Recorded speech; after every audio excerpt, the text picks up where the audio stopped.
Historiquement, les AMAP, je crois, ne pas dire de bêtises, en disant que c'est une idée qui est venue du Japon. Il y a une trentaine d'années environ, ce sont des gens qui sont très attachés naturellement à la nature.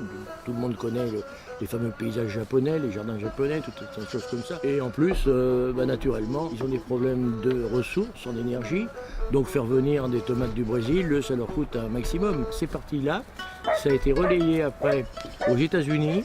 Donc il y a aussi des gens qui ont aussi des difficultés économiques là-bas et qui ne sont pas forcément des addicts de la production de masse et qui ont redéveloppé ça. Et en France, c'est arrivé il y a un peu moins de 10 ans.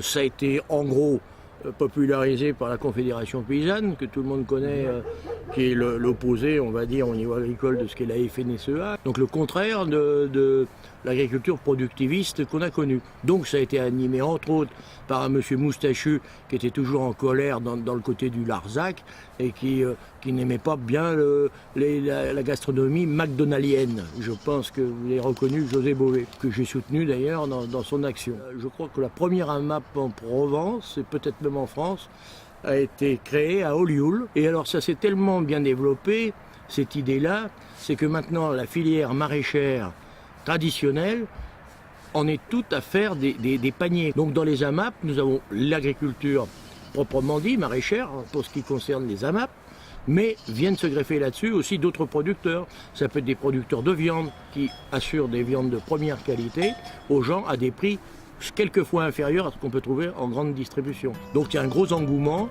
Il se trouve que actuellement tout le monde est écolo. Hein, c'est la grande mode. Hein. Alors on craint un petit peu qu'il y ait des écologies ou des façons de produire dans le cadre de l'alimentation qui soient reprises par la filière traditionnelle. C'est ce qu'on appelle le greenwashing, où tout le monde repeint un petit peu ses façades en verre pour faire mieux. Maintenant, nous, ce qu'on est attaché, c'est de savoir comment fonctionnent ces structures donc de production, que ce soit paysanne ou autre, pour être certain que l'idée ne soit pas dévoyée, que des gens n'achètent pas des produits sous forme de panier, mais dont les produits arrivent des quatre coins de la planète, ce qui est malheureusement le cas. Alors qu'en France, nous avons de grandes surfaces agricoles qui sont encore disponibles. Nous avons beaucoup de jeunes qui essaient, là actuellement dans le Var, nous avons beaucoup de jeunes couples qui essaient de se lancer dans ce système d'AMAP. Sur notre territoire, il doit y en avoir dans un rayon de 25 ou 30 km, 4 ou 5 expériences minimum. Et ça pousse toujours. On ne peut pas empêcher, naturellement, des gens qui ont un bout de terrain de produire. Alors maintenant, est-ce qu'ils mettent des pesticides dans leur sol ou autre? Ça, on n'a pas le contrôle. Alors que dans les AMAP, ça, normalement, c'est relativement regardé de près. Et on ne peut pas empêcher ces gens-là de faire des formules avec des paniers, avec le même esprit qui est développé. Alors quand on est copié, ça veut dire qu'il y a une certaine réalité. Ça, c'est la première des choses. Maintenant, on est très vigilant pour être sûr que ces copies soient les plus vraies possibles. Donc on attire l'attention de nos concitoyens pour leur dire qu'il faut mieux qu'ils aillent, s'ils ont la volonté de suivre ces filières de production et de distribution, d'aller dans ce qui existe et ce qui est connu comme étant quelque chose de sérieux, donc à savoir les AMAP. Pour rejoindre les AMAP, parce que tout se touche, c'est comme avoir un développement de ces systèmes amapiens sans qu'il y ait une grosse publicité faite autour. Ça veut donc dire qu'il y a une grande réalité.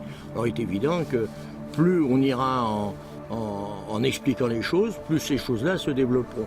Pour vous donner un titre d'exemple, les revenus qui peuvent être assurés par ça, par un fonctionnement de ce type, sont normaux, et pas parce qu'on est dans le milieu associatif ou qu'on fait de l'environnement qu'on doit crever de faim, on n'est pas des moines, hein.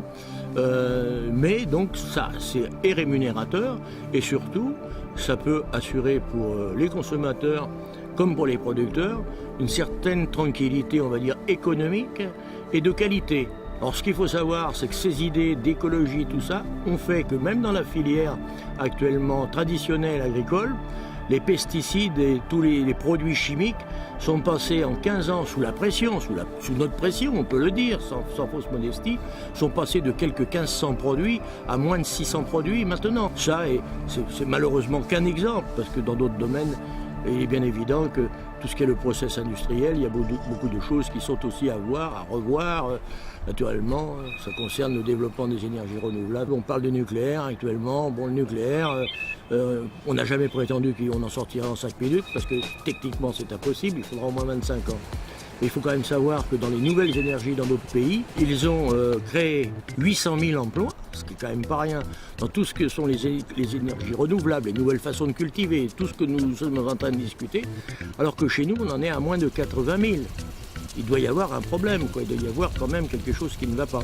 Alors nous sommes à la fois, quand on fait le constat pessimiste un peu que tout le monde peut faire actuellement sur ce qui ne va pas dans ce bas monde, on peut voir le côté positif des choses et optimiste en disant que comme beaucoup de choses sont mal faites, il y a un énorme chantier, un énorme vivier de possibilités pour remettre les choses un peu dans le sens concret, dans le bon sens. Et les AMAP en sont une démonstration lumineuse, quoi, que personne ne conteste plus. Comme quoi, en partant d'une petite chose, de quelques courges qu'on récolte, on peut arriver à parler avec intelligence des nouvelles sources d'énergie, parce que tout se tient.